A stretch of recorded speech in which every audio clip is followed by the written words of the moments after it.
Professional wrestling is the one true sport.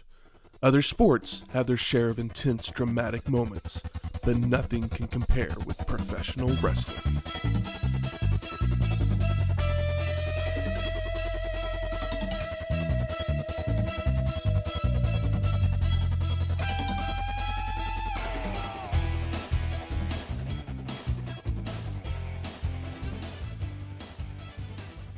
Welcome to Wrestling History X, where three friends come together to talk about the stories behind the matches.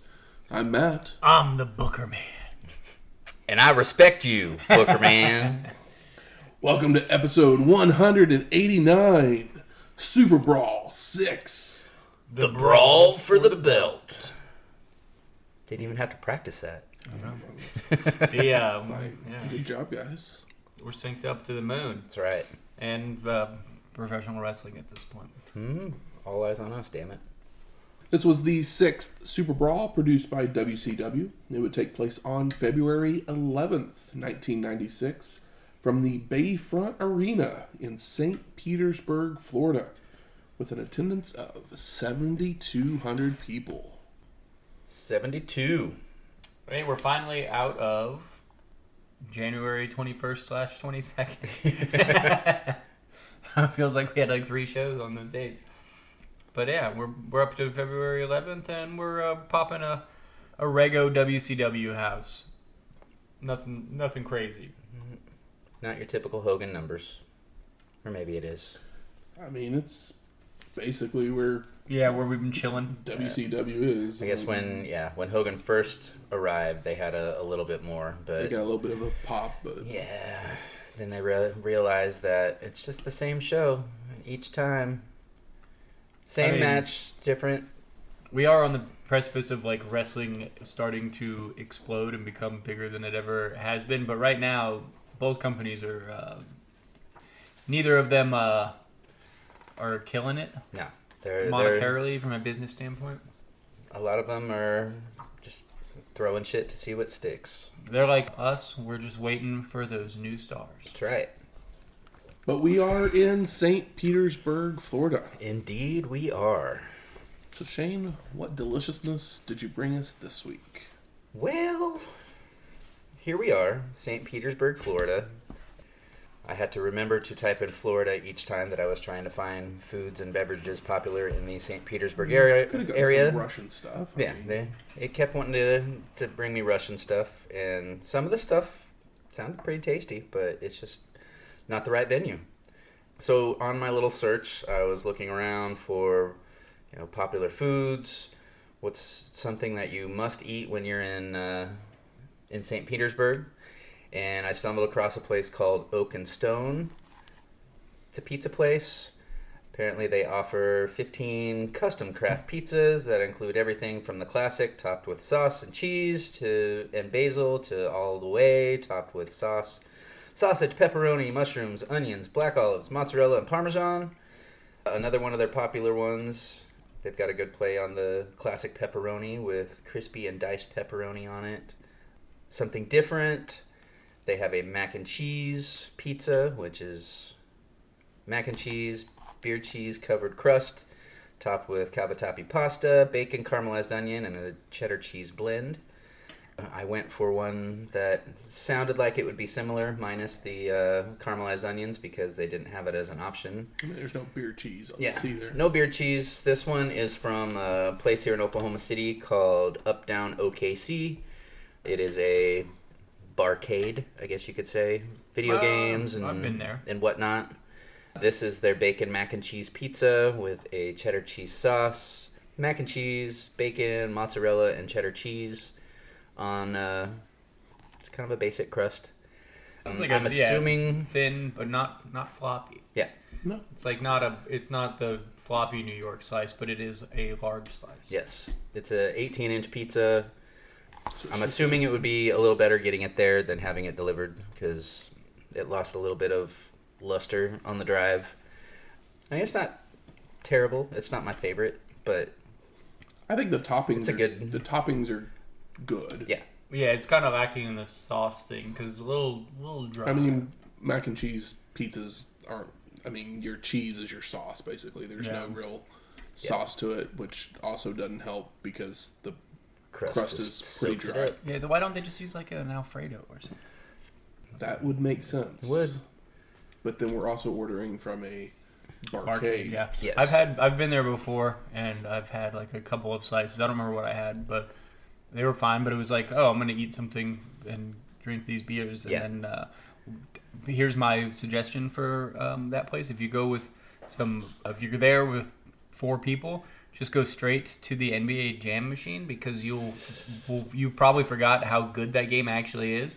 And then after, like right before we left, we put all our quarters in there with a group of 4 people, and we were just like yelling, and it was great. And then I was like, damn, we should have been here the whole time because we all went out, we tried different games and stuff, and 4 people on NBA Jam system. Whew, I've only been there once. one hell of a good time. Went there once for the movies pop-up where they brought movies from the Kevin Smith movies and just transformed the place into an actual movies restaurant with burgers and chicken sandwiches and chocolate-covered pretzels from Mallrats and anything that falls into the pretzel. Kevin Smith universe or Esque universe.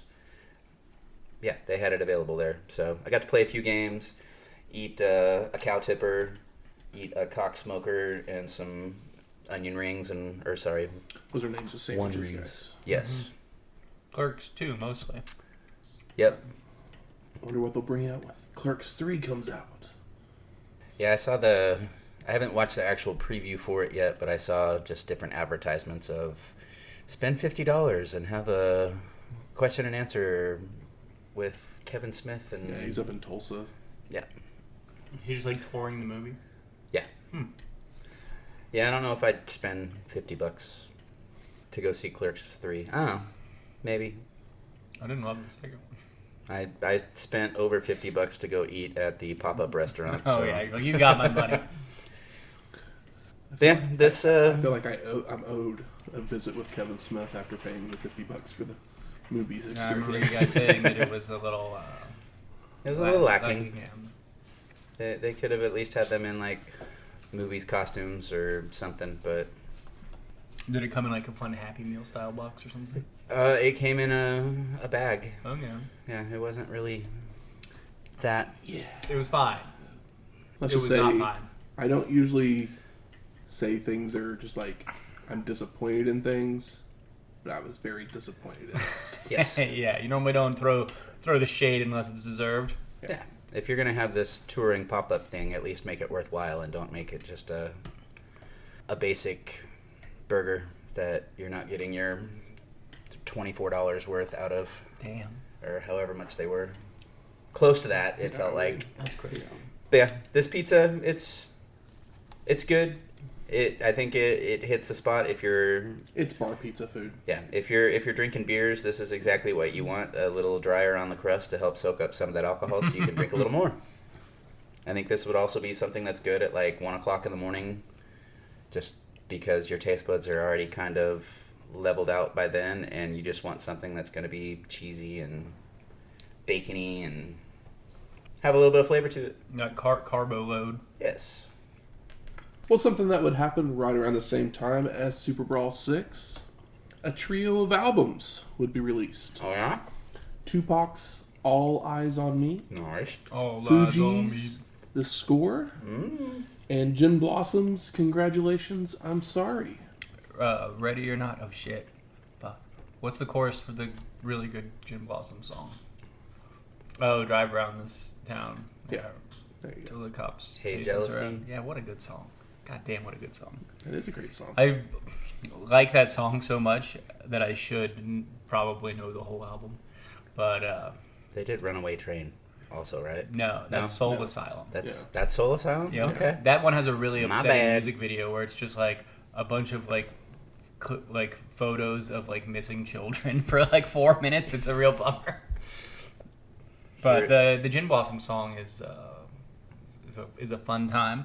Then of course Tupac and the Fugees. I guess Ready or Not, but this also has the Killing Me Softly. the cover. Yeah. Yeah. Killing Me Softly. One time. Mm-hmm. 2 times. Let's see. What songs? That is like the only Fugees album, basically, right? It's like the one. It was just like it's the huge. one. It's the one that everyone knows. Yeah, it's that huge album, and they all kind of like break off into different things. I believe Praz is the one that didn't get his flowers, as Lauryn Hill put out a great album, and the Miseducation of Lauryn Hill, and then just kind of has been sporadically active since then. Wyclef had a few. They haven't released anything since the score. Yeah, Wyclef had a few songs, and also is kind of a scumbag. If you just want to look into his quote-unquote charity work. But hey. Wyclef Jean. I mean, yeah, it's always, like, I guess the last Tupac album was Machiavelli, which that's the really angry one, where it's not even under his name, it's under Machiavelli, and it is, all those songs are very violent, and he calls out just about everybody that's ever rapped. It's very good, but it is, All Eyes on Me, I think, is the one where he got, like, real critical acclaim for the first time. It was his last album. This one was? All Eyes on Me was the last one to be released during his lifetime. Oh, okay. But what about, because Machiavelli is under not under the name Tupac, but maybe that came out right after he died. If you listen to that album, it almost makes sense. I mean, obviously, murder never makes sense, but he might have had a target on his head, because the man talked mad shit on that record. But it's the one with How Do You Want It, California Love. Yeah. And I Ain't Mad at You. So I had to look just to make sure that was the one with California Love. I thought so, but it's been forever. Oh, Tupac. Yeah, I mean, of these albums, I listened to the Fugees more because I was at Blockbuster, and Blockbuster music was big at the time, and I was really confused at first because I honestly thought the Fugees was a movie, and the album that I saw was the score from the movie. So I kept waiting for a preview for a movie, and it's like, all right, well, never mind. I'm stupid. Hey, but I mean, you probably listened to the whole album, and that was nice. Yeah, maybe I'm one of the only ones. I mean, yeah, I'm right there with you. I probably listened to the Fugees album probably more than the other two, even though I loved the Gin Blossoms, but the song that I really loved from the Gin Blossoms was on the Empire Records album. And they re-released Congratulations, I'm Sorry with that song on that song as a bonus track, but it was it was hard to find, basically. Yeah. You remember? Did they do that at the time or like years later? Literally months later, they re-released it. That's like you remember? I mean, there's the Deftones had their third album, White Pony, which is really good record. But there's a song called like Back to School that's like not originally on the album, and then they released that song popped off hard, and then they did a re-release with it on it. But like that song doesn't fit on the rest of the album, and that song is like feels like they're like, we're gonna just do a radio tune, and honestly, it's not that great of a song. But it was a big enough hit where they did that same similar thing. But it's not an official part of the album. But is Congratulations, I'm Sorry the one with? It's not. That's not the Gin Blossoms album with no, Hey Jealousy on. Is on New Miserable Experience. Congratulations, I'm Sorry is the one with Follow You Down. Okay. I know that song too. It's not as good. No. So we're going Team Fugees. All three good albums. Yeah. Yep. Or at least the bits and pieces of them that we really enjoy. Yeah. Like Tupac, and I've tried so many over the years where I'm like, all right, I'm going to try to get into some of the albums, and every album is pretty hit and miss for me, where I'm like, it's not. I feel that's the way with most hip-hop albums, though. Yeah, that's true. Well, a lot of them are just over long, too. It's like, I don't need 50-minute albums of anything. But, people always do the Biggie/Tupac thing. Like, well, it's different, but I know that it's because of the time where they did I'm Team Biggie. Because oh yeah, Ready to Die, I can listen to on repeat. It's like one of my most listened to albums of the honestly last couple of years. When you do the Spotify thing at the end of the year, I've been surprised a few times where it's like, oh damn, you really listen to a lot of Notorious B.I.G. And see, I didn't listen to much Tupac music. I liked him as an actor, though. I guess I've only seen Poetic Justice. But I mean, what a face on that guy. Like, even if he was a bad actor, you wouldn't be able to tell because he just has such a presence.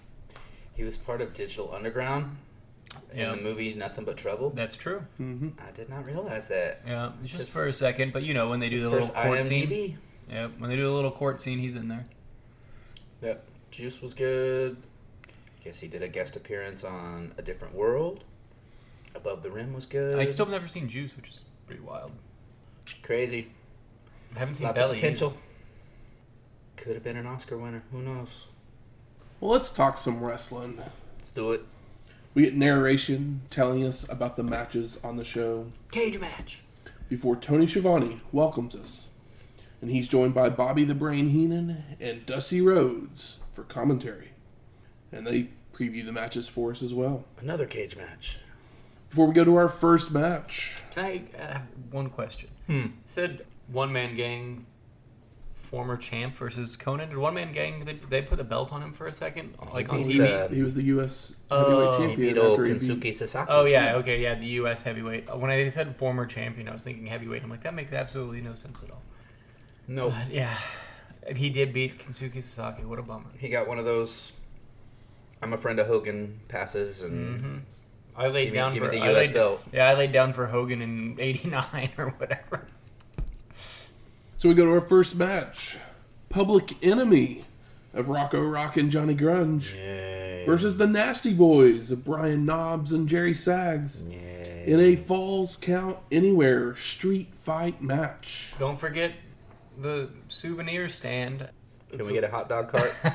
I love that Public Enemy doesn't get their crazy pop because there's more than 1,000 people here. And no one knows who they are. It's just funny because they do the arm thing for a second. They're like, fuck. And they're like, It doesn't work here. Well, they did the arm thing, but they were not in rhythm. They were going opposite of each other and at different speeds. So it's like they weren't gonna get it over tonight anyway. But it was just like, ah. This is a the new public. experience. This is the Public Enemy that I was introduced to back in the day. I had not seen them in any of ECW, so it was just like, wah, wah. Yeah, you're like, oh, cool, Nasty Boys 3. Yeah.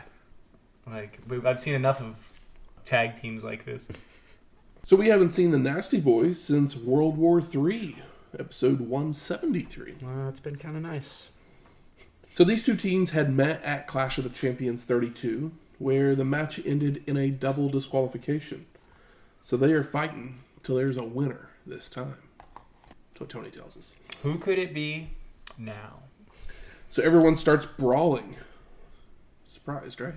Mm-hmm. With Public Enemy tossing the boys out to the floor, followed by Johnny leaping off the apron with a double axe handle, only for Knobbs to throw something in his face on the way down.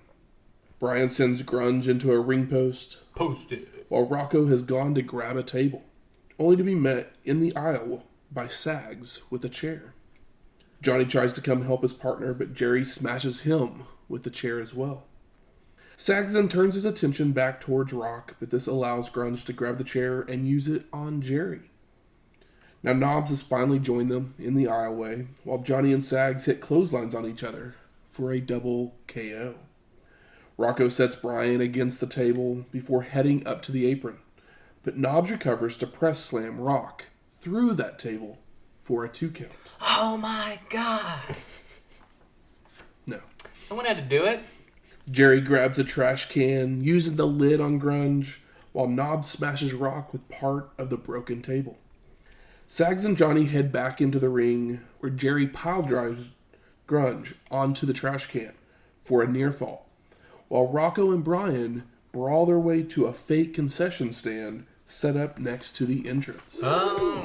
This is at least the second time we've tried to see them Have a food fight? Yeah, redo the famous concession stand fight from the 80s. Can they do it better? It is weird to see Public Enemy in like better quality, like better like actual video quality. It's like, oh, I'm so used to seeing you in ECW vision.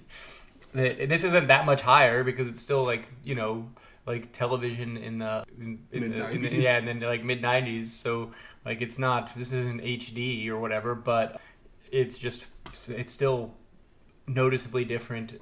I was like, oh, weird to see them not on like grainy VHS. It's a cleaner tape. They didn't tape over this one. Some of these guys did us favors by wrestling in the 90s because they were not made for high def. Johnny's now using the trash can and the lid on Sags to work their way down the aisleway, while Knobs suplexes Rock through a table. Tony lets us know that he's a dweeb as he makes a Captain America reference. More chair shots and trash can lids shared between everybody, including Grunge bulldogging Jerry onto a chair. Yeah, but we got the plunder out, brothers.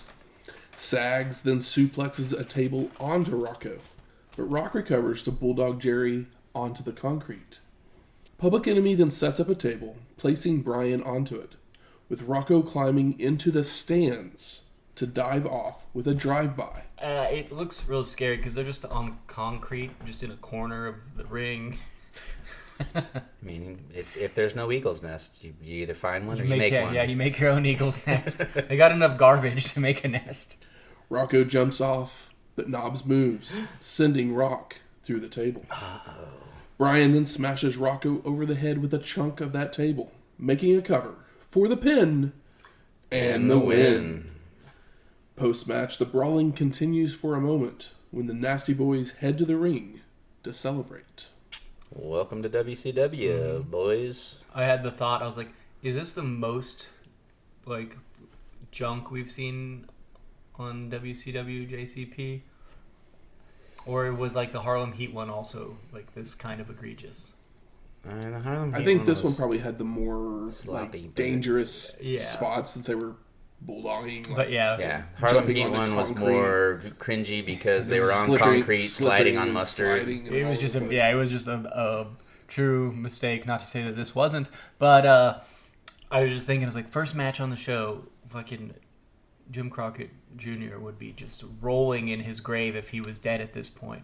I hope the man didn't have to see it. It's like, this is how we're starting the show? Yeah, I mean, woo, Super Brawl. You start off with two of my favorite teams ever. I mean, they told us exactly what they were going to do. Yeah, They were going to have a super brawl. they did it. I don't hate the Nasty Boys in the ring. I don't hate them, but In the ring. I don't love them. Yeah, the key is in the ring. But We go to Mean Gene in the back, and he plugs the hotline saying two former champs from the WWF could come to the WCW. What? Wonder who it could be. I know, I was like, we're already here? We are. We are? Like, it's now? Okerlund then welcomes the U.S. and Mexican champion, Konnan. Woo, he's still the Mexican champion. So Konnan had defeated One Man Gang on a WCW main event taping, which basically was now their fourth show, so Jesus. you can tell how much respect they gave for that U.S. title at this point. And Konnan thanks all the fans before talking about One Man Gang, saying he's bigger and taller, but he is smarter. Mean Gene then reminds Konnan of One Man Gang's size, which is literally what Konnan just talked about. Yeah, we already addressed that, Gene. Okerlund then sends it back to the ring announcer, Dave Pinzer, calling him Mashagana, which in Yiddish is crazy. Is that just an inside joke, I guess? I hope so, because Yep. Had to have been. I don't know why you would say it. Because It makes no sense. That was Mean Gene, and he can do what he wants. Pretty much. So we get our second match. Johnny B. Bad with Kimberly versus Diamond Dallas Page for the WCW Television Championship, $6.6 million, and Kimberly. That's a whole lot on the line there. I know. I like how they say the remainder of Diamond Dallas Page's money. It's $6 million. It's like, all right. It was $6.6 million. We're going to clean him out completely? We couldn't just leave it at a clean 6 and he can keep the 0.6. Well, it's all Kimberly's money. Remember when Johnny used to open the show? Mm-hmm. I miss that already.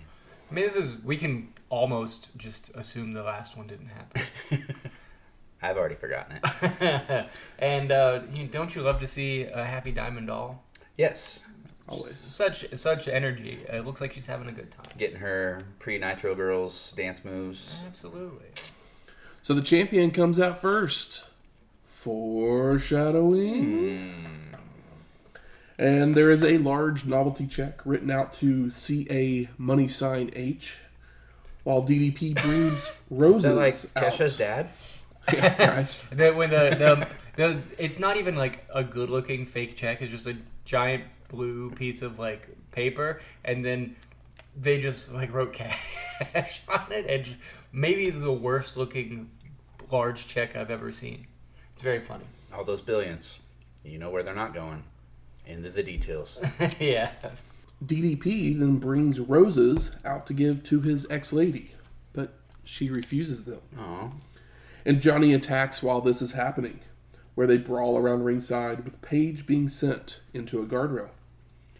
DDP rolls in but stops Bad from doing the same, clubbing him across the chest on the apron, only for Johnny to snapmare Paige over the ropes to the floor, which causes the announcers to wonder if it's a DQ. So, see, they don't even know when the rule makes sense. They don't even. No. I feel like it's just like whoever the match agent was. I'm like, oh, that's still the rule, right? I only watch the ones that I deal with. Right. Or like, whoever the wrestler is. Where's the booker? He's Bad. the booker. Bad then leaps off with a double axe handle, slamming Paige's head against the apron before rolling DDP back in so he can deliver a slingshot leg drop for a 2 count. The two men begin to trade arm locks, chin locks, arm drags, and pin attempts until Paige lands a hot shot across the top rope to take control. DDP's working over Johnny with stomps and elbow drops to the midsection, a gut wrench gut buster, but then telegraphs a back body drop. Never do it. So Bad goes for the sunset flip, only for Paige to stay up and punch down. DDP would then drop the knees to make a cover, only for Johnny to finally roll him over for a near fall. Paige would retaliate with more stomps, but would have a whip reversed, allowing Bad to go for a hip toss, only for DDP to then reverse into a DDT. It's really nice.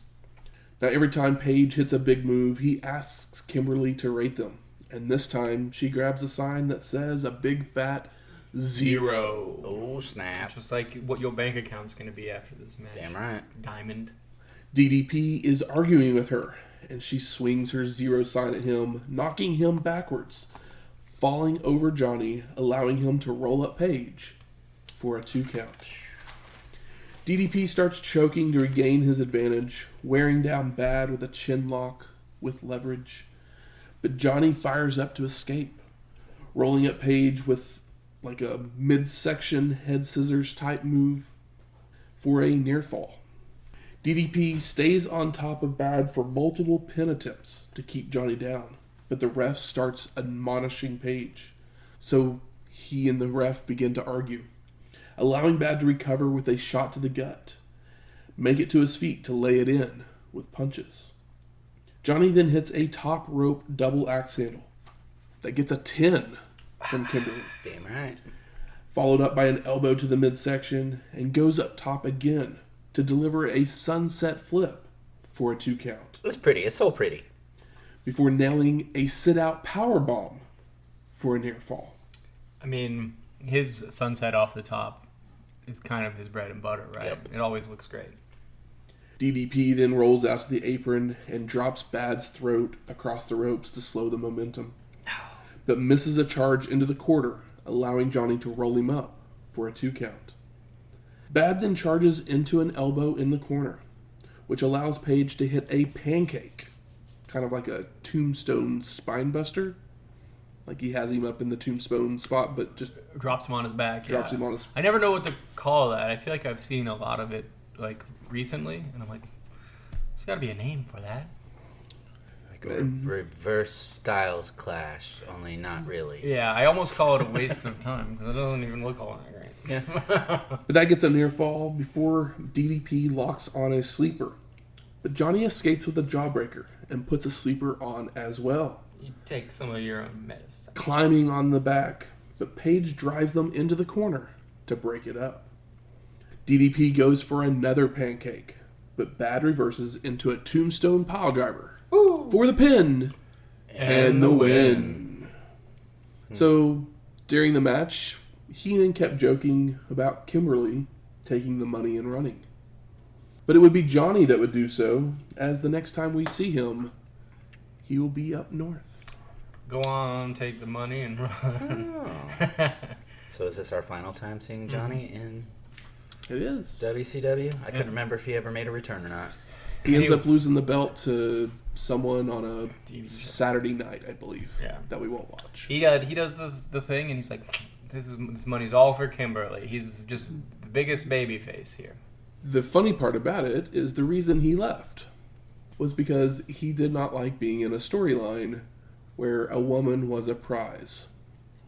Just keep that in mind for when we get to WWF. Oh, the irony.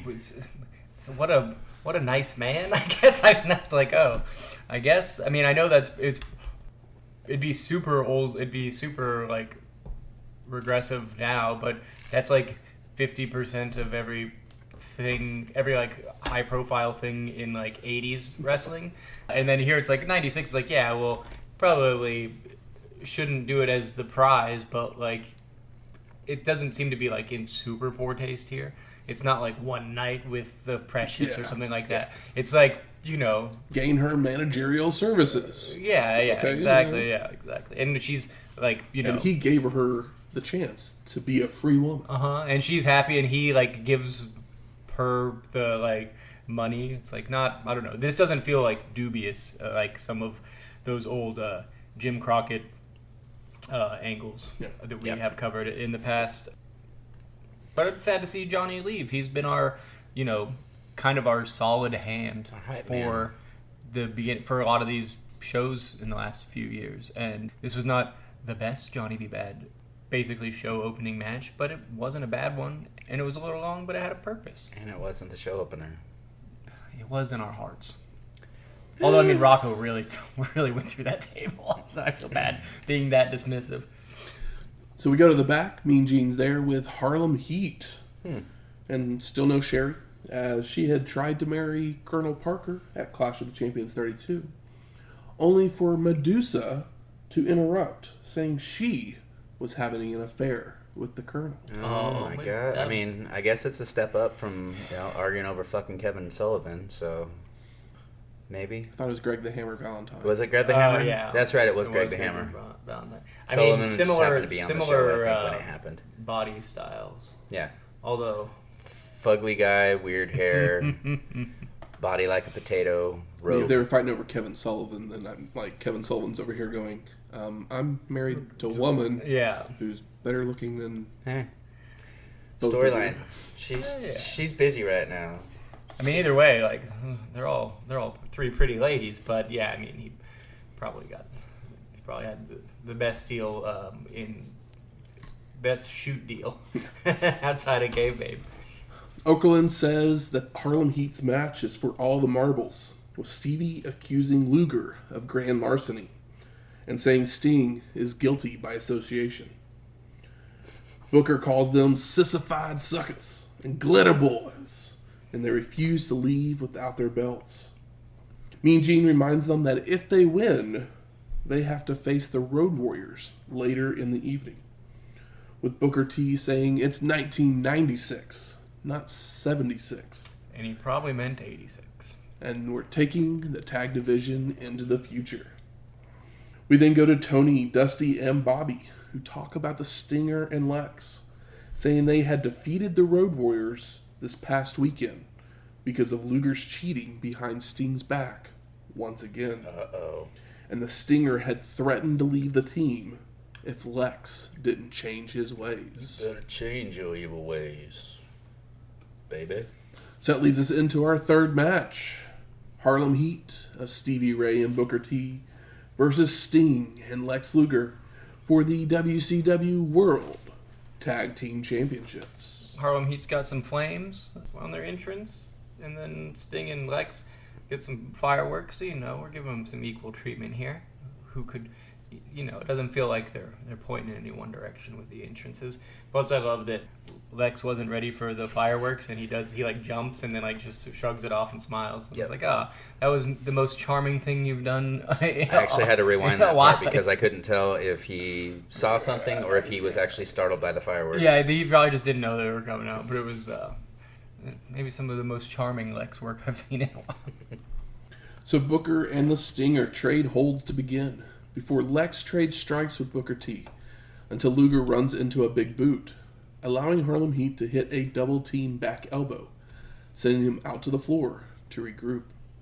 Sting tags back in to hip toss and drop kick Stevie, but a rake of the eyes puts Harlem Heat back in control until Booker runs into a boot and a facebuster from the Stinger. What was Sting thinking going black and red gear against Harlem Heat? Does seem like a bad decision. Yeah.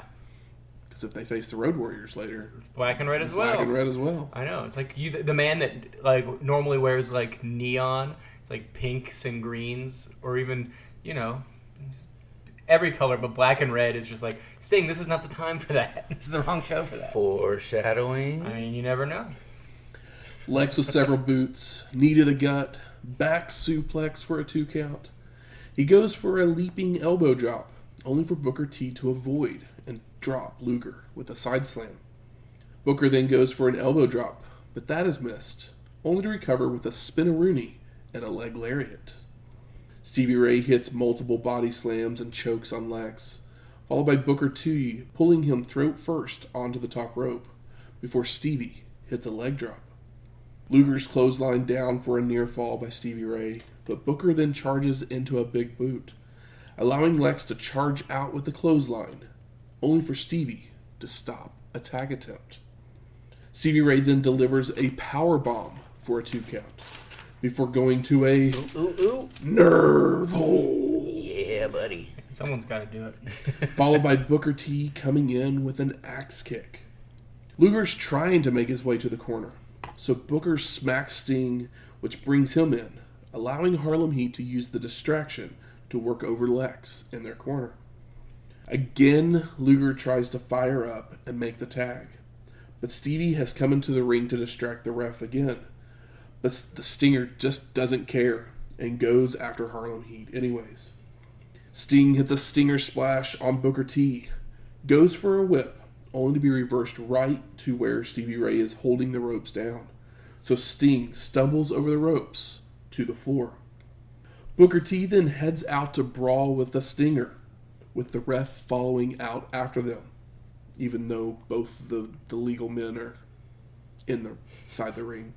Yeah, a little bit of little Makes confusion. sense. So this opens up the door for the Road Warriors to hit the ring, as Stevie has Lex up on his shoulders for a Razor's Edge style move.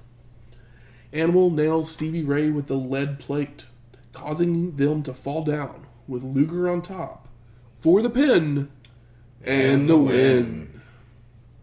So I guess Sting and Luger will face the Road Warriors later. Yeah, it's like, why do the Road Warriors want to... And then they explain it later, but I was like, why do the Road Warriors want to fight the more established... the two guys that have... Former world champions. Yeah. But, they'll tell us later that Harlem Heat were bad boys earlier in the week. This Sting-Lex thing feels like it's been going on forever. But... Because they've been friends forever. Mm-hmm. They have been friends forever. I wonder if they still are. Mean Gene stops Lex and Sting on the entrance stage, and he mentions the outside interference. But Luger interrupts quickly, saying he held up his end of the bargain, and they will be the tag team of the 90s. Okerlund asked the Stinger if he saw what happened, but he was completely oblivious to the fact that the Road Warriors ran in, saying he's with the program and he's not going to question Lex. Regret that, buddy. Yeah. There was a fun clothesline that Stevie Ray did where he goes to do the clothesline and he just drops to one knee but keeps his arm stiff. And it looked pretty cool. Just want to give him some flowers for that fun modified clothesline that looked cool. Also, there was some really not so cool fans in St. Petersburg during this match, if you got any of that. They were not very worldly. So we go to our fourth match. One Man Gang versus Konnan for the WCW United States Heavyweight Championship. And Gang uses clubbing forearms and chokes as the bell rings, only for Konnan to answer with basement drop kicks and a spinning heel kick, before leaping off the second rope with a drop kick and a crossbody that sends them both out to the floor. Konnan in gold. Looks so crazy. It's nice. Konnan continues with a somersault plancha from the apron before rolling back into the ring. But One Man Gang hotshots him across the top rope from the apron. Gang's back in control with strikes and chokes, where he hits a side slam and returns to using forearms, which bores everyone enough that they show a Steve Grissom, WCW Motorsports driver, in the crowd. That says something there. Yeah, I mean, it's poor Konnan. It's like, oh yeah, I got a pay-per-view match against the One Man Gang, and it's like Konnan can, at this point in his career, can kind of just do a lot of things, but he can't do a lot of things with One Man Gang. Makes me wonder if he's rethinking that whole Max Moon thing. Yeah, this is like when you put Sabu versus like Hack Myers. It's like, what the fuck do you want? or Mr. Hughes. It's like, well, like, I guess to for the big guy to lose to the smaller guy, but Mr. Hughes can actually at least do stuff. Can One he? Man Gang just kind Oh! of, but Yeah. doesn't actually have any sort of moveset. You know who should have been in this spot instead? Earthquake. Shark. Where's There the you go. Shark? Oh, he'll show up. Maybe he got big too. Maybe they sent him to fat camp. I don't know. I haven't seen him in the ring in a while. He makes an appearance here in a while. One Man Gang continues the punishment until Konnan fires up with the barrage of strikes, goes to the top rope and looks to somersault off, only for Gang to catch him, so Konnan counters into a Hurricanrana, followed by a pair of drop kicks. Konnan then tries for a third drop kick, but he misses completely, though commentary pretends like One Man Gang sidestepped him, allowing Gang to nail a 747 splash. But he pulls him up on the cover. One Man Gang decides to do another splash, this time off the second rope, only for Konnan to avoid by moving way too early and head up top for a somersault plancha for the pin and the win. And thank God this match is over. Yeah, I will say that These two guys had no chemistry. no, Nope. but Konnan is cool, and he has good like wrestler energy. By that I mean like he doesn't feel like a character. He feels like a fucking like a athlete, like a wrestler. He's got a good face and vibe, the kind that I feel like we've been missing. Go to the back, and Mean Gene is complaining about a sewer pipe leaking on his head. Obviously, Mean Gene has not been watching this show, or he'd be complaining about a little bit more than a leaky pipe. I mean, he said that there was pipe juice on his head. Yuck. He also repeats his hotline story about a pair of WWF stars coming to WCW. Who could it? I won't do the joke again.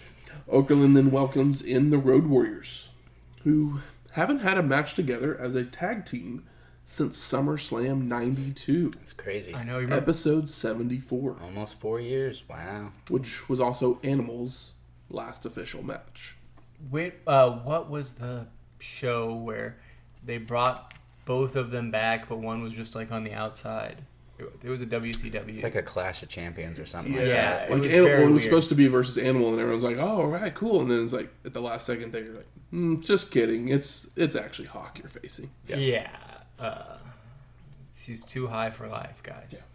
as we'll come to find out soon. Mean Gene asks about their interference earlier this evening, with Animal saying it's eye for an eye because of what Luger did to them last Monday on Nitro. And Hawk chimes in with his sincerest apologies to Harlem Heat. Not! That really got me that they pulled a psych, which if he said psych, it probably would have been funnier than not. But, I mean, to see these two grown men pull a third grade joke, it was really got me going. Hawk continues with threats to Sting and Lex's septums, saying he's going to detach their retinas. Alrighty. I'm going to pull their eyeballs out. Maybe put them on some spikes. Gonna deviate those septums and detach those retinas. Those guys will deviate their septums on their own time. Yep. So we go to our fifth match. The Taskmaster, Kevin Sullivan, with Jimmy Hart, versus Flyin Brian Pillman in a I Respect You strap match. Yeah, the leather strap respect match. So this is a combination of a strap match and a I Quit match. Yeah, just change the word. You basically can use the strap on your opponent until one of them says that they respect the other person. Okay. I quit would have been fine. I quit's a whole lot easier to say than I respect you. Yeah. Or is it? We'll find out soon. So Pillman runs down to the ring and whips the Taskmaster before they can even attach the strap. Both men are trading stiff punches and grappling each other down to the mat. When Flyin Brian would just run and mug the ref to grab the mic, turn and say, I respect you, Booker Man. And he walks out. Leaving everyone confused. And honestly, when he first runs in and bum rushes Kevin Sullivan, you can see it on his face. He's like, "What the fuck is this?" So we'll have plenty to talk about. But Post-match, Jimmy Hart runs backstage, only to return with Arn Anderson dressed in a dress shirt and shorts. Double A is the best. He's pure daddy mode right here. Yep. Sullivan whips Arn and tells him to put the strap on. So now we got our sixth match.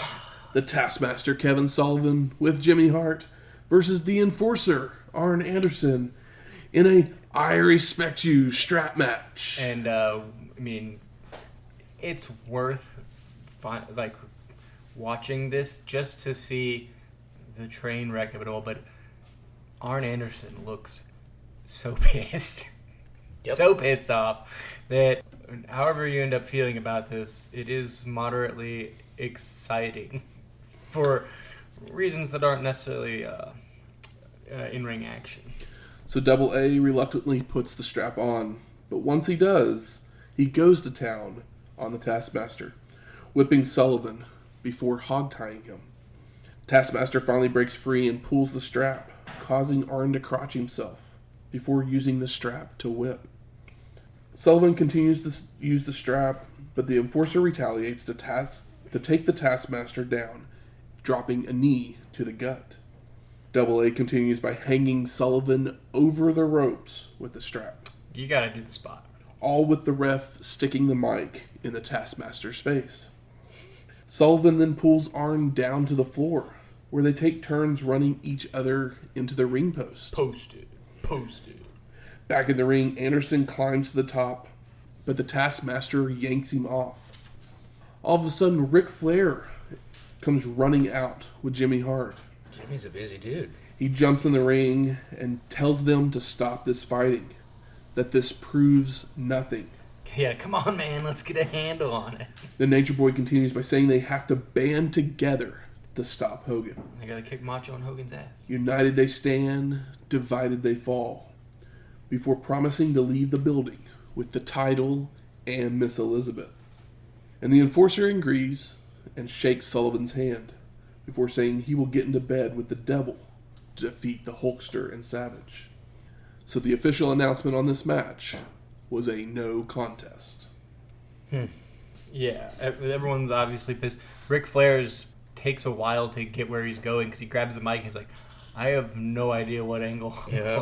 I'm going for here, but I gotta do let me stop something. real fast. I gotta do something. Strut. And Yeah. let me stop for a second and bounce off the ropes and the turnbuckle. Yeah. Say 2 words. Let me do something else for a second while I think of what I'm saying next. You can see the anger on Arn's face and the panic on Ric Flair's because he's like, I have no idea what's about to come out of my head, and whatever I say might just change some angles. And then you got old Mr. Booker Man there who booked the match and has to take responsibility for the match just completely blowing up in his face. Oh yeah. So, Yeah, so of here's course. some Yeah. here's Here we some go. story here. So, Flyin Brian wanted his loose cannon character to seem legit, so he concocted a plan with Eric Bischoff. Pillman would go off script and work the boys, followed by Eric firing Brian after the show. Like So worked shoot. It was completely a worked shoot. The plan being. The plan was for Pillman to be fired, even going as far as convincing Bischoff to give him actual termination papers to sell that he was fired. And the idea Okay. being that he's going to. And that he would go to ECW to work on the character before making a surprise return to WCW. And it kind of makes sense if you think about what's about to happen with the hints Mean Gene has dropped in this, where you can see where he's like, oh, well, this will be another good wild idea. But this also meant that Pillman Free agent. was actually not under contract anymore. Pillman, wild-eyed genius for this one, guys. So Brian would go to ECW, and we'll see him soon enough, but would eventually end up in WWF, having worked everyone, including Bischoff. Yeah, he basically found a way to get out of his contract and then go get a bigger contract from the other. Because if he was like, I don't want to, it's crazy. He like talk about his loose cannon character. It's like, fuck, man. He like, yeah. He literally worked everyone because as So- Dark Side of the Ring would show us, he even worked the WWF when he got his contract there because they didn't know about his Car accident. his accident. Mm-hmm. They didn't know they weren't getting quote unquote Flyin Brian. The match that Arn and Kevin had is technically the match that Pillman and Taskmaster were supposed to have. Even to the point of Flair coming down Oh, really? and making peace. Okay. Because the Flair thing seemed like he was just off the hip. He did not seem, I don't know. Maybe that makes it even more real. It seemed like that was improv. I mean, it was literally supposed to, That was what it was supposed to be. because the Horsemen and the Dungeon of Doom Yeah. are combining, but there was just all this, like, Pillman kept doing stuff, basically, which he was pissing everyone off in the you can back, tell. even Arn, and then you piss Arn off, you've done something that you probably shouldn't have done. Oh yeah. I mean, yeah, and we've seen it when he's freaked out recently with the Horsemen, where Arn's just like, you can see it in his face. What the fuck? So this is definitely a final straw, as Arn looks very upset. So we go to the back, and Mean Gene is there with the Giant and Jimmy Hart. And Jimmy tells Hogan that he has one eye, and time is ticking away on him. And the Giant has literally been sleeping this entire time that Hart was talking. I mean, he's standing up with his head down, his hair in his face, like Cousin It. But he wakes up and calls it a day of reckoning. That he has looked into the darkest reaches of a man's soul, where the maggots crawl, before comparing himself to a volcano, and that he is going to erupt all over Hulk. Damn, first we got Mean Gene with pipe leaking on his head, and now you got old Giant talking about erupting all over Hulk. Hey guys, how are the maggots in your soul doing? The only thing you can do is understand, and the will to know Hulkamania is through forever. I love the last thing that's gonna go through your mind is my fist. It's like, so you're gonna murder him? The Giant walks off, and Okerlund starts talking about Hogan again. So the Giant rushes back to threaten Mean G. I do love that Jimmy Hart throws some shade. He says, "No more B-flicks, no more Thunder in Paradise." So we go to our 7th match. The Road Warriors of Animal and Hawk versus Sting and Lex Luger for the WCW World Tag Team Championships. And this match takes a little while to get going because every time Lex gets close to the ring, the Road Warriors would try and go after him. So he continuously would just back away. I mean, it's a great way, like, it gets exhausting for us, but he is long playing it for Heat. Yeah. Really, really, really well, but I'm just like, oh my god, I get the point. But sometimes the point needs to be exaggerated. The Road Warriors finally remove their spikes, so Luger climbs up onto the apron, and the match begins. Hawk hits a shoulder tackle and a drop kick to send the Stinger out to the floor to start, where the Road Warrior stalks after Sting around ringside until the Stinger kicks him and throws him into a guardrail. Back in the ring, the Stinger telegraphs a back body drop, allowing Hawk to attempt a neck breaker, but he botches it, so they transition into an STF. The Road Warriors begin to work the arm of Sting until he escapes and tags in Lex, who's still very reluctant to fight. But Luger does go low on Animal before trying for multiple turnbuckle smashes, only for the Road Warrior to reverse and deliver a big boot and a power slam for a 2 count. Hawk hits several clotheslines, mounted punches in the corner, before tossing Lex out to the floor, where Animal sends him into a guardrail. The Stinger rushes around to help Luger back into the ring, where he fires up with a rake to the eyes, a double axe handle, and a clothesline for a near fall. Sting is brought back in to nail a snap suplex on Hawk, and then runs the ropes with Animal, only for them to knock heads, causing the Road Warrior to fall down, while the Stinger stumbles into the ropes, bouncing into a headbutt to the nuts. Lex wants back in to attack Animal, where he hits an atomic drop. Sting comes in with a face plant and goes for a splash off the top, only for the Road Warrior to get his knees up. Both teams make tags, allowing Hawk to hit a leaping shoulder block and a leg drop on Luger for a 2 count, followed by multiple falling fists and a sleeper. Lex escapes with a jawbreaker, allowing him to make the tag, where Sting hits the Stinger Splash and attempts a Scorpion Deathlock on Animal, but Hawk breaks it up with a clothesline. The Road Warriors look to wear down Sting, but telegraphs a back body drop, so the Stinger attempts a sunset flip, only for Hawk to stay up and punch down, followed by a roll-up by Sting for a near fall. Hawk then responds with a clothesline to take the Stinger back down, bringing Animal in to continue to wear him down with holds, until Luger jumps in the ring to attack the Road Warriors, all while Sting stumbles into some right hands from Hawk to knock him down as well. The ref finally clears the ring of Lex, allowing Sting to hit a snap suplex, only for Animal to no-sell, followed by the Road Warrior hitting a vertical suplex, which the Stinger no-sells. Drop kick and double axe handle by Animal.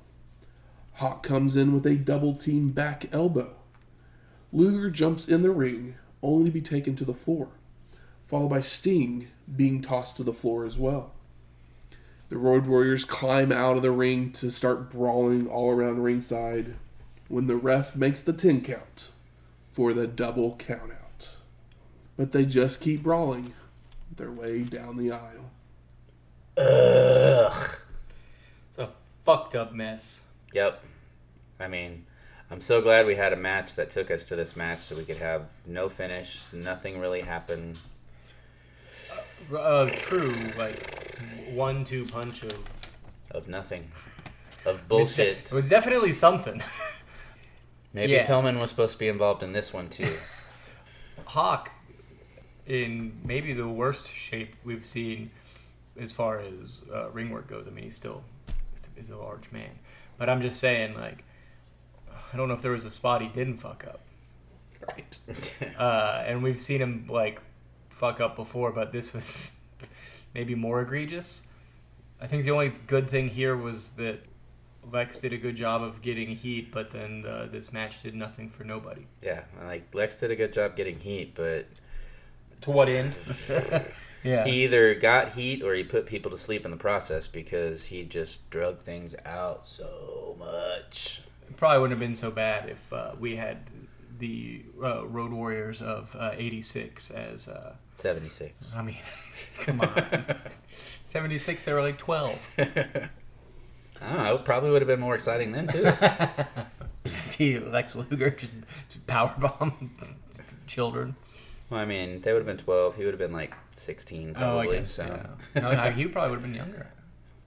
I don't know. Yeah. We don't need to get into ages Exactly. here. We're giving this match more light than it needs. Sorry, there's more. We More go wrestling. we go to the back, and Mean Gene's there with Ric Flair and Woman. Woman, oh woman. And the Nature Boy says there will be blood, sweat, tears, and a world title change tonight. And Okerlund asks if Nate will ride Space Mountain when he wins. With the response of Woman on his left and Liz on his right. But he won't tell anybody who he'll be with tonight. Clever. And the cage begins to lower as our commentators discuss the next match. Before we get an ad for Uncensored. Ooh, who's going to get fired after this show? Public Enemy. No, I mean, yeah. Can you? Where's our Public Enemy on a big rig in a horse carriage versus the Nasty Boys?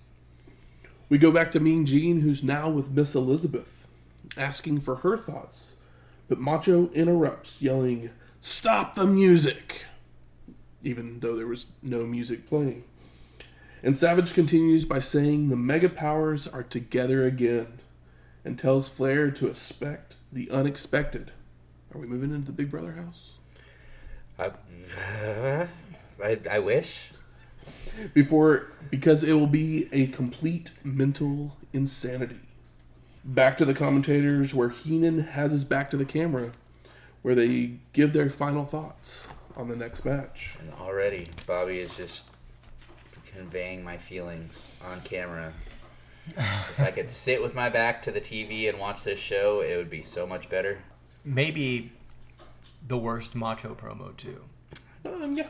Yeah, like It's I would pretty- say easily, because he's even when he says nothing, his promos are always something.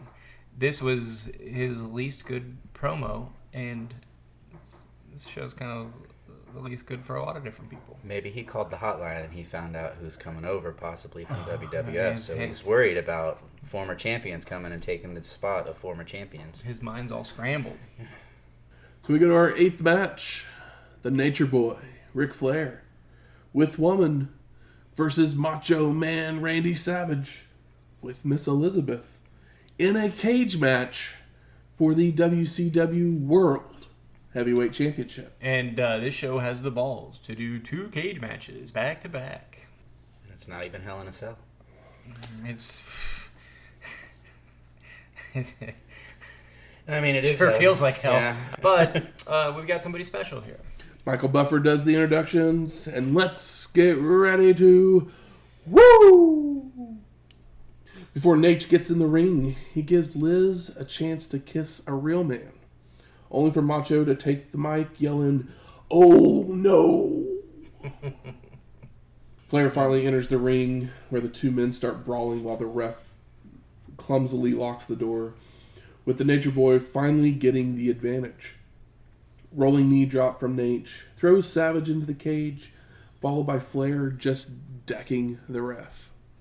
Like, he literally just Just turns and hits turns him. and punches the It's ref. It's not even like a ref Bump. bump. No. He just like legitimately Like, hey, fuck you, bam. yeah, it's like what It's is a cage match. No DQ. yeah. I did notice one thing where there was somebody like in the front row that is holding Macho's like jacket and hat, and I'm like, oh, is that his current girlfriend? Could very well be. I'm like, okay, whatever. Macho reverses a hip toss into a backslide, but the ref is still out. So Savage then reverses a whip to hit a back body drop and several clotheslines for a 2 count. Macho keeps up the attack with chokes, double axe handles. He tries to throw the Nature Boy into the cage, only for it to be reversed, sending Savage face first into it. Nate with multiple back elbows, chops, punches, slamming Savage into the cage before heading to the top rope, only for Macho to meet him there to press slam Flair down to the mat. And I will say that, like, it's already been a 2 count, and the ref is already up. So what's every other ref's excuse for, like, catching a wayward, like, foot or whatever, as opposed to this man who just got punched in the face by Ric Flair, just cold cocked, and is already up, like, in, I don't know, probably 60 seconds or less. I mean, it's because it happened at the start of the match. Oh, okay. Had he been worn out from reffing the entire match and then, caught that little pinky to the earlobe. Just, I just thought it was really funny. It's like, if he's got to be out for way longer if you just got straight punched in the face. This is crazy. Savage then locks on the figure 4, with the Nature Boy crawling his way to the ropes, only for the ref to kick his hand away from them. And that's what you get for decading. Exactly. Yeah. But I mean, why are you even kicking his hands away? Because it's not going to win the match anyways, is it? Or is it? I mean, if there's no DQ, then you can just hold on while he's holding on to the ropes, because... Yeah, absolutely. Because... I mean, I assume it's no DQ because it's a cage match. And he punched the ref and didn't get stopped. It might not be. Who knows? Yeah, it's fast and loose. We make rules as we go. It's like that over-the-top rope rule, yeah. Macho lets it go, only to stay on the attack with several kicks and right hands for a near fall. Savage then hits a body slam, and he heads to the top of the cage, coming off with a double axe handle, but Nate catches him in the gut on the way down. Flair delivers a vertical suplex for multiple 2 counts, throws Macho into the cage again, leaving him draped across the ropes before hitting an elbow drop and applying the figure 4. And Savage reaches the ropes, so the ref pulls the Nature Boy off by the hair. I'm like, this ref just holds a grudge, guys. Yeah, there's also a moment where there's like 5 2 counts in a row, and my assumption was that it's like, oh, Ric Flair's just like calling the match in the ring, so he's trying to get a couple sentences in. I don't know. It seemed like he does that in a lot of his matches. I guess he does. It just seemed like a lot. Nate drags Macho to the middle to lock the figure 4 on again, only for Savage to cradle him up for the pin. And no! Flair kicks out. You haven't worked over the leg enough, Flair. Nope. The 2 men trade strikes when the Nature Boy would try to toss Macho into the cage, only for it to be reversed, followed by more tosses into the cage, and using it as a cheese grater. Savage is biting at the forehead, and after several more tosses into the cage, Nate is busted open. Finally. We get mounted punches in the corner until the Nature Boy counters with an atomic drop and a Flair flop. Like, normally you just have to blow him a kiss and the forehead just like... Also, I don't remember her doing this before, but woman's yelling throughout this match... Isn't she horrible? ...is so harsh and awful. Come on, Rick! I feel like I've never really noticed it before, so I don't... But, like, it is... No, because, I mean, when she was with Sandman, it was normally just like, she'd clap and... Yeah. Come on! Or if she, but this is like a high pitch, like... Yeah. The entire time. It was rough. Nate starts heading to the top of the cage to escape, only for Macho to grab his tights so that all the ladies can scream. Nice little flub there, brother. Flair ends up losing his footing, causing him to crotch himself on the top rope, falling off for Savage to make a cover for a 2 count. I mean, he pulls his trunks down so low that... Yeah, maybe. You almost saw the taint. Yeah, I was going to say, like, you could probably see that... I'm sure somebody caught the back of Ric Flair's balls. Oh, definitely. That 2 count fools the timekeeper as the bell begins to ring. But both men make it back to their feet so Macho starts choking, only for the Nature Boy to deliver a shot to Savage's Slim Jims. Nate then starts choking Macho before going to climb the cage again. What the fuck is going on? But Savage again yanks down his tights, This time a little lower. climbing up to join Flair, slamming his head into the cage several times. But a rake of the eyes causes Macho to fall to the mat. Nature Boy then has his whip reversed, sending him into the cage, followed by Savage slamming Nature's head into the cage so hard that the cage door becomes unlocked and opened. Okay, I was trying to figure out how it got unlocked, and I guess that was it. I was like, did the door just... it was Ole Anderson back there with the remote. The ref just didn't get it locked very well at the beginning. Yeah, also, I guess, at least the ref trying to, like, after getting punched by Flair, does the kick thing, and then the quick, like, 3 count, but they don't call it as an official fall, but I don't know. We all know this is a mess. The ref goes to re-lock the door, all while the two men brawl in a corner, until Macho charges in, only to be back body dropped into the cage. Savage is now working to get back to his feet, when Woman grabs powder from her dress, throwing it at Macho, only for him to duck it, all while Flair crawls his way towards the door, where Miss Elizabeth hands him her heel. Well, that's different. Oh my gosh. Savage rolls up the Nature Boy from behind for a near fall, but once Nature's back to his feet, he nails Macho in the head with the shoe for the pin and the win. And new! Post-match, Woman, Liz, and Arn all celebrate with Flair when Hogan arrives with a chair. You! Hulk enters the ring and uses the chair on Double A, allowing the Nature Boy to escape to the back, with Woman on his left, Elizabeth on his right, and the title around his waist. Hogan checks on Savage before helping him to the back. You'd think the Simpsons had put, like, Ric Flair winning a match and walking out with Woman and Elizabeth on one of their episodes, because he predicted it would happen, and it did. Macho, like, sells the powder that misses him, which is crazy, because you would think that he was the magnet for powder, especially if you've seen this match. There's no way these guys were in their right mind. Because this has got to be Coke Brain. This is a Coke Brain match if I've ever seen one. Yeah. We go to Mean Gene in the back where he's joined by a one-eyed Hulkster. So, to give some context to the one-eye thing, on a Nitro, Hogan and Flair had matched up when Flair would use a heel to stab Hulk's eye to win the match. So, of course, Hogan has to play it up like he's blind. Of course. Okerlund can't believe Liz would betray Macho, with Hogan calling her a turncoat, saying she put the spike in Savage's eye, saying it goes back 4 years, brother. Yeah, when they separated legally, and it's like, well, I mean, then why would you think that it was the best idea to have her at ringside. Yeah, if it didn't work in real life, maybe it wouldn't work in kayfabe either.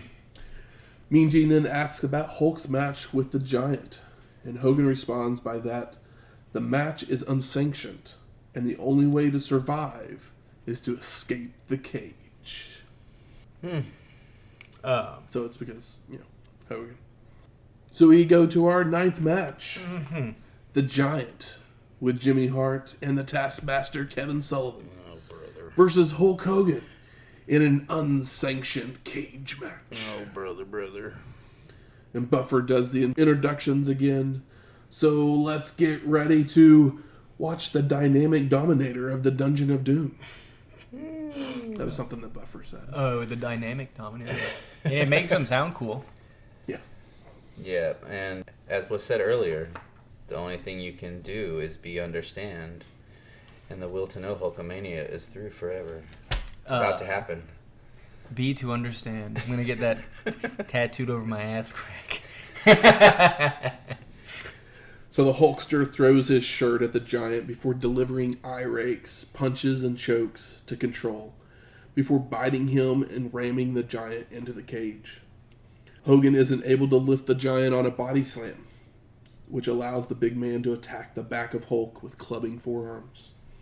The Giant grabs a knuckle lock, followed by applying a bear hug, only for Hogan to bite to escape and attempt to send the big man into the cage. But the Giant reverses, slamming the Hulkster's head into the steel. The Giant then uses the t-shirt for some choking of his own, delivering some chops and strikes to keep control before body slamming Hogan. But he misses an elbow, so Hulk tries for another body slam, only to fail a second time. The Giant does some more choking, more clubbing forearms, and more kicks to keep up the punishment, before tossing Hogan into the cage multiple times. A vertical suplex by the Giant, and the big man makes his way to the cage door, only for the Hulkster to grab hold of him to prevent him from leaving. The Giant then delivers a backbreaker, runs Hogan into the cage several more times, followed by locking on a bear hug for a very long time. Hulk finally breaks free with right hands, only for the Giant to nail a choke slam on Hogan. But it doesn't matter, because it's Hulk up time. I love Tony Schiavone says, he's coming back. And Bobby Heenan says, sure he is. Right hands.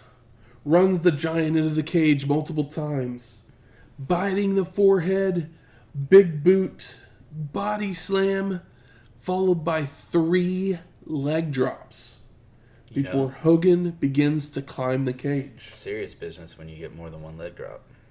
But the Giant rises to his feet to meet Hulk on the top rope. You think the Giant had to pay Hogan for each leg drop after the first one? He's like, all right. Just like, don't want to look that bad. Hey, fucker, I fell off a building for you, so just drop a couple. Yeah, you owe me two. The two men are trading chops until the Giant falls off into the ring, giving Hogan the time to escape the cage for the win. Post-match, the Hulkster begins to celebrate when the Taskmaster would attack him with a chair. But Hogan ends up grabbing the chair away, stalking after Sullivan, and placing him in the cage. And Heenan is all yelling about where the Legion of Doom is. And I know he meant Dungeon of Doom, but it was funny to me. Yeah. When the entire dungeon would run out to the ring. We got a Ming. We got a shark.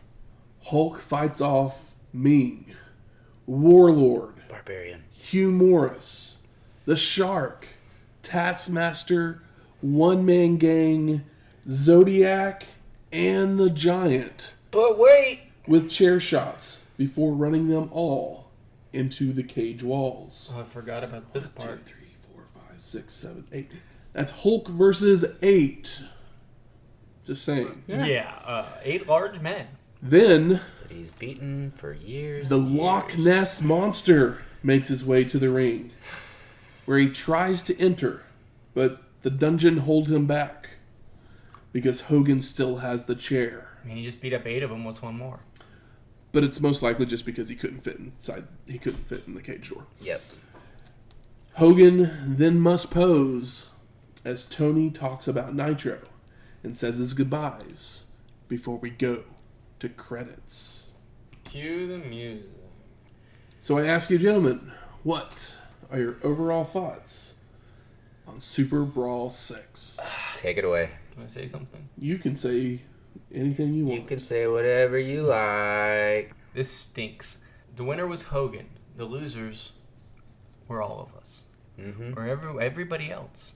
Whether they even watched the show or not. The losers were everyone except for Brian Pillman, Yeah, he's... who made the wise choice to say, fuck all of you, and walk out. Yeah, in dubious ways. What's funny is the show starts, and I'm like, all right. But the thing is can you skip it? Or is it, like, necessary watching because of how bad and fucked it is?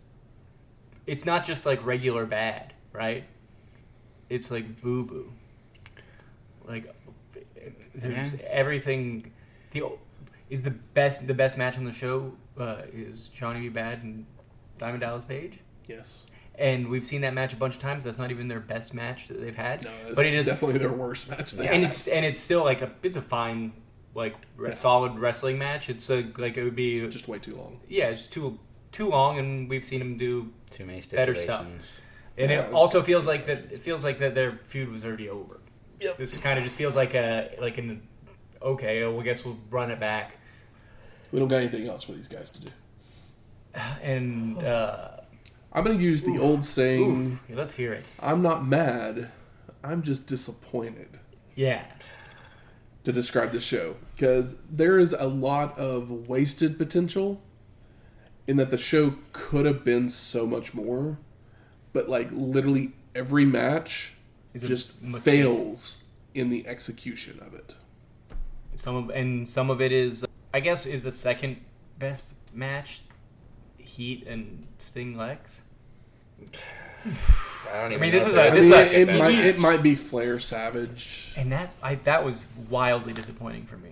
I don't even know if there is. I'm sorry. Okay, I know. That's what this entire show is. Like everything is like, if you look at this card on paper, it looks pretty good. It looks really good. Like at the opening, I was like, this could be a really good show. And when they tell you preview the matches at the beginning. I mean, we know Hogan and Giant aren't going to be much of anything, but Flair and Savage should be classic. Should be good.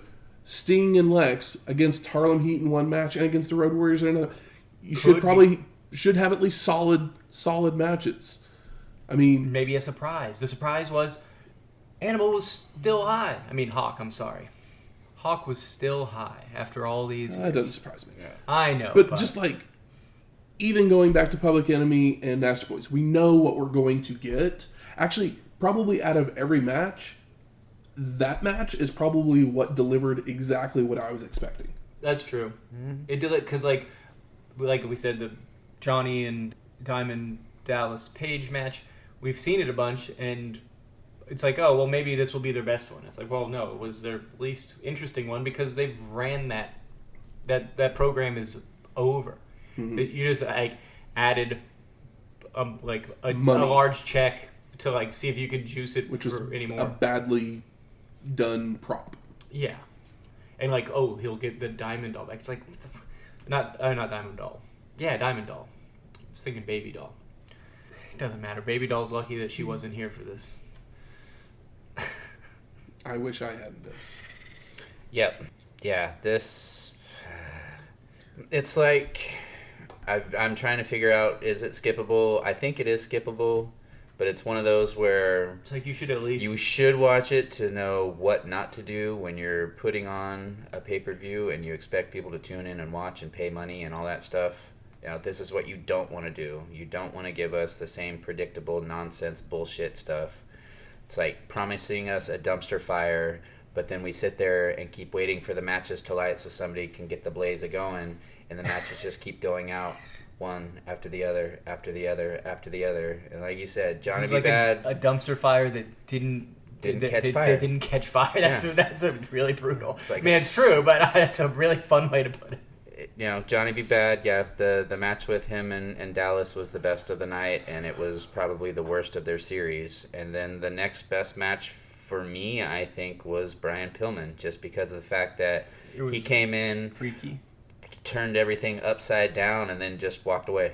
And it was quick, it was painless, it was confusing, but it didn't last longer than it needed to. I mean, technically, everyone's reaction to that is the exact reaction I think everyone probably should have when watching this show.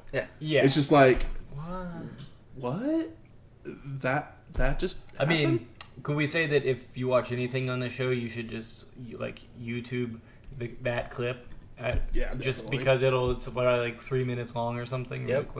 Just because it's a pivotal and memorable I was actually moment. curious if it was going to be the edited version on Peacock, because when they released SuperBrawl on VHS back in the day, they actually had the Booker Man part edited out.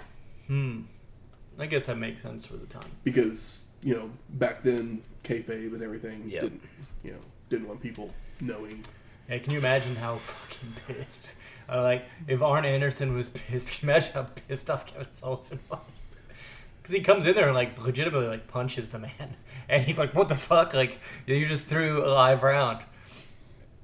It's just so weird that Kevin Sullivan is, the guy who keeps getting into work shoots. And he's the booker of everything. Yeah, he's the Rodney Dangerfield of professional wrestling in no respect. Good. Where's the smart marks at? All right, fuck you. I think it's time we smark it up. So find me a best moment of this show. I respect you, Booker Man. Yeah, I guess that's kind of kind of it. We've already quoted it twice. The Giants, whatever Be line. understand. Be understand. Yeah. Be understand is so funny. That's the perfect tagline for the show. Mm-hmm. Come on, guys. SuperBrawl. Be understand. Hawk had the perfect line. Not. Yes. This is I feel like we've watched shows that are more blah or boring. This one's just a true head scratcher. Where it's just oh, everybody partied too hard last night, and the card, because the card on paper, like you said, should be good, but it's oh, is everybody hungover and confused? Yeah. What is the problem here that we can't get anything even done halfway decently? Yeah, I want to say it was Sex and the City where they had a line once upon a time that said, good on paper, bad in bed. And this one is definitely that. There is no satisfaction whatsoever. There was no eruption. There was no explosion. There wasn't even a pipe leaking on my head. It was just... Okay, some of the strangest, but possibly some of the best moments are Mean Gene just making the Creepy. weirdest... Are you going to Space Mountain? Mashugana, going to Space Mountain, the Leaky sewer pipe, pipe, these things just out of left field. But unfortunately, they're some of the best things on the show because it's just this show even has what I would consider the worst Macho Man promo you've ever seen. It's that's what the guys... Flair had a great promo. His was good. His Woman good. on the left. Yeah. I mean, he had a great promo, but then at the same time, in the middle of it, it was extreme coked up that he was talking about that I couldn't understand.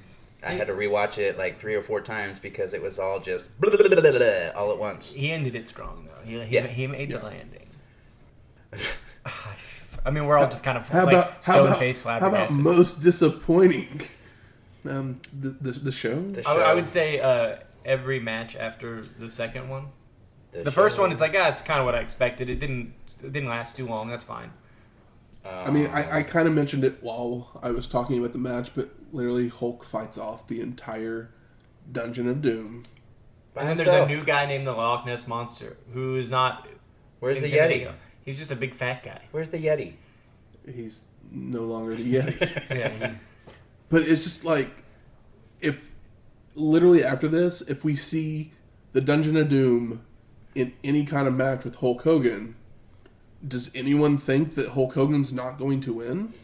Because he literally fought off the entire dungeon by himself. But he hasn't had a cage match with the Loch Ness Monster yet. Loch Ness Monster couldn't get the cage. I know. We're gonna have to lower him in. I'm curious. Do we get to see the Loch Ness again? I have no clue.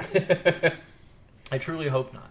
Because honestly, as he was walking down the ring, because they didn't show his face at first, and I thought, whoa, did they bring back Tugboat? Or it is not. I knew it wasn't him once I saw who it was. He's a old English wrestler that went by Giant Haystacks. Not Haystacks Calhoun. Yeah, not Haystacks. Well, he went by Haystacks Calhoun at one point, and then had to change his name because it's already been used. Yeah. Yeah, that was a guy in the 50s. Yeah. Yeah, because I had to look him up, just because I wasn't for sure who the hell it was. But literally, they pulled him out of retirement for him to come back to do this Loch Ness Monster. It said he retired in 1996 officially, and also 96. The name Loch Ness Monster. I mean, that's what he used. Oh, really? Yeah. Beforehand? Yeah. Okay. I thought it was just like a WCW did not give him the name. He had he had used the name before. It fits. He's from I know, over but there. we all know what the Loch Ness Monster is, but it's a real dumb gimmick. I mean, it fits right in with a shark. Fits right in right with this show. It does. A Yeti and a Taskmaster. Humorous and Warlord and Barbarian and OMG. Is Zodiac the best gimmick in Dungeon of Doom? No, that would be Ming. I don't know. Oh, well, yeah, Ming rules. I mean, Ming rules. Humorous would be the. I don't even know who that is. It's Hugh Morris. Yeah, So you put them together, it's humorous, and then he does this crazy laugh. Okay. It's the best thing. Okay, I guess I haven't really seen him because he's probably been doing like TV stuff. Yeah. Because he wasn't really. We've watched him on one match so far. We saw I him in an think. ECW show, and then the World War III. I think were the only times we've Because seen they him. kept referring to him as humorous. It's like, stop calling him humorous. I know that's how it sounds, but it's humorous. Best performer of the night. Kimberly. I was gonna say. Works for me. Kimberly. She had a nice smile and she did the splits. Bobby in the middle of the show. I mean, that goes under best moments too, with just him sitting there with his back to the camera. Because fuck this. Why am I even here? You guys don't need me. The ref in the Flair Savage match. That guy just. Pillman. What in the fuck are we doing? He gets cold cocked. He kicks Ric Flair, and then he does like an illegal 3 count that just confuses everybody further. And most surprising. Elizabeth heel turn. I guess it's This whole surprising, show, but again, can be under surprising and disappointing, because I'm surprised at how disappointing the show was, even though I shouldn't be. I mean, bringing back Elizabeth for this. Well, she came back before. I know, but But they still, didn't show her like on camera. She was going to show up the next night at Clash of Champions. It's like you couldn't do the lazy thing any lazier. Like, to try to retread something that was done well, and then to do it so poorly is flabbergasting. This is what they do. They take WWF matches that have already happened and put their reverse twist on it, because in the original Flair Savage Championship match at WrestleMania 8, she got in there and slapped Rick around and, helped win the match. That's true. And in this one, she had to go the opposite route. Yeah, it's like, what if we did it again, but backwards and worse? I don't know if you guys have ever heard this story, but WCW tried to hire Pat Patterson. Really? Because They needed some direction? What's the one thing that WCW really is bad at? Finishes? Finishes. And Pat Patterson was the finishes guy, basically. So they brought in Dusty? So they tried to hire Pat Patterson, but obviously he never did come over. Yeah, Pat Patterson. I Is this during the time they got fired for a while there? They tried to bring him over? I think so, probably. Yeah. I've heard that on a few different shows about that, and I was like, that would have made a huge difference. Yep. Because, as we've seen, and I can let you guys know, it doesn't get much better. Nope. With the finishes on a lot of these shows. So, I mean, it's been a problem even in some, like, the JCP era.